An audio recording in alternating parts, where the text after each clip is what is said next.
Nangunguna si Benny Boatwright ng San Miguel Beermen sa mga imports this conference para sa Best Import Award. At sa kasalukuyan at patuloy niyang ipinapakita, ay mas pinapataas niya lamang din ang kanyang posibilidad para tuluyan niyang masungkit ang nasabing award. Magmula nang pumasok at humalili siya bilang replacement import ng San Miguel for Ivan Haska, magmula noon, hindi pa nga natatalo ang San Miguel Beermen, in addition pa yan, sa kanyang consistency every game. Nitong nakaraang elimination rounds, bago pumasok ng playoffs, nag-a-average si Benny Boatwright ng 40 points, 13 rebounds, at 4 assists.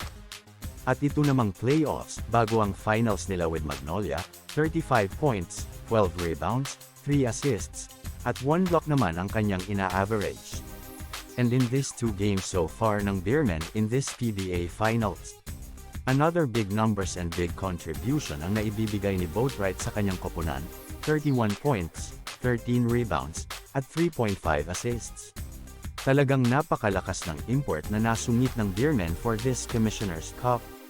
Tila isang super import na may all-around skills, na tika niyang mag-utilize ng kanyang 6'10" na height in all aspects of the game.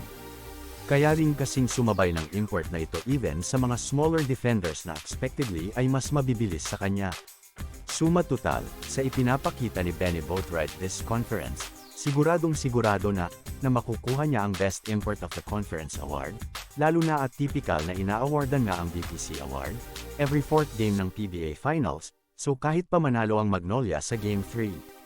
Before Game 4, ay lamang pa din ang San Miguel Beermen sa series, adding na mas mataas pa rin ang chance ni Benny Boatwright to get the BPC Award.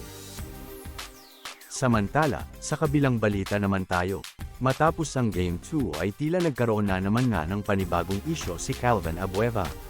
Matapos magkaroon ng argumento ang kanyang panig at panig ni Mo Totwa, na nagresulta sa hinamon pa nga ni Calvin itong si Mo sa isang away.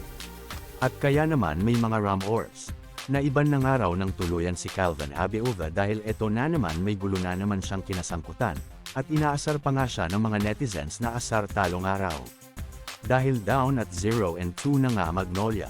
Samantala, syempre kung facts ang pag-uusapan, hindi pwedeng maaiban kaagad yan ng ganyang lamang. Bagamat, on the other note, ay maaaring mabigyan si Calvin Abueva ng kaukulang parusa dito sa kanyang naging behavior after the game. Lamang na lamang na sa series ang San Miguel Beermen against Magnolia, at 2-0. At kapag nanalo pa next Game 3, ay mas tataas ang kanilang chance na masungit ang kampyonato, dahil medyo mahirap na nga talaga namang mapunta sa situation where a team is down at 0-3 in a finals pa. Ang tanging nakagawa nga lang yan sa PBA, ay ang kanilang pangkaharap ngayon sa PBA Finals, ang San Miguel Beermen.